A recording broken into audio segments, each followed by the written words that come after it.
He looked at me, his eyes holding a depth I couldn't quite fathom.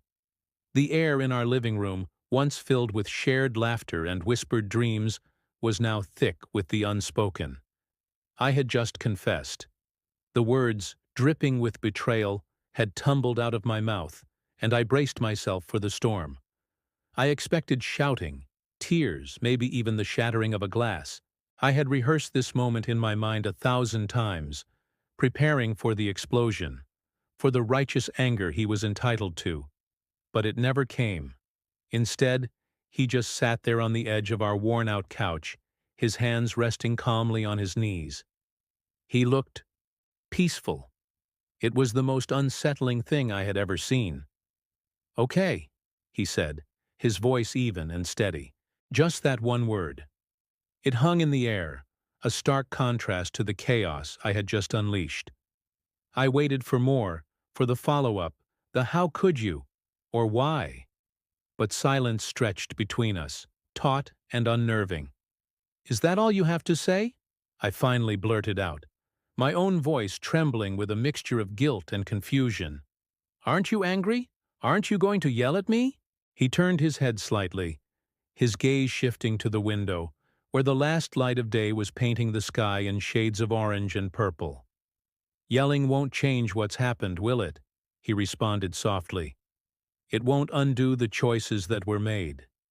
His calmness was a mirror, and in it I saw the ugliness of my own actions reflected back at me, magnified. My carefully constructed justifications, my self-pity, it all crumbled under the weight of his quiet dignity. I had wanted a fight, a dramatic scene to somehow validate the turmoil inside me, to make it a shared burden. But he refused to participate in my drama. He was giving me nothing to push against, no emotional leverage. The next few days were a blur of surreal civility. He packed a bag, not with frantic energy but with a methodical precision that was almost surgical. He folded his shirts neatly, placed his toothbrush in its travel case, and gathered his books. He moved through the house we had built together as if he were a polite guest who had overstayed his welcome.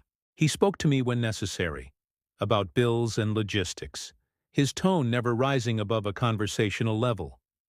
"Where will you go?" I asked, following him into the hallway like a lost child. He paused, his hand on the doorknob. "I'll stay with my brother for a while. I need some space to think." He looked at me then, and for the first time I saw a flicker of something in his eyes. It wasn't anger, but a profound sadness, a deep, weary disappointment that was far worse than any rage. "I thought we had something real," he said, his voice barely a whisper. "I guess I was wrong." It was in that moment that I finally broke. The tears I had expected from him streamed down my own face. I had wanted to see him shatter, but instead, he had shown me the pieces of my own broken integrity. His composure wasn't weakness. It was a strength I couldn't comprehend. It was the strength of someone who knew their own worth, someone who wouldn't allow another person's betrayal to define them or destroy their peace. I watched him walk out the door, his back straight, his steps firm. He didn't look back. The front door clicked shut, the sound echoing in the silent house, a final, definitive period on a chapter of our lives. I was left alone in the wreckage I had created, not with a screaming, broken man, but with the haunting memory of his unshakable calm. It was a calm that screamed louder than any shout, a silence that was more damning than any accusation. I had expected a tempest, a hurricane of emotion that would tear us both apart.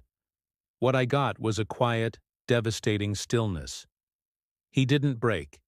He simply left. And in his wake, he left me wondering, not about his pain, but about my own character. He left me to confront the person I had become, alone in the quiet. His strength became the catalyst for my own painful self-reflection. It wasn't the ending I had anticipated, but it was the one I deserved. Sometimes, the most powerful reaction is no reaction at all. His refusal to engage in the chaos was a testament to his self-respect. He chose peace over drama, dignity over despair, and that quiet exit, that calm departure, left a more permanent mark on me than any heated argument ever could.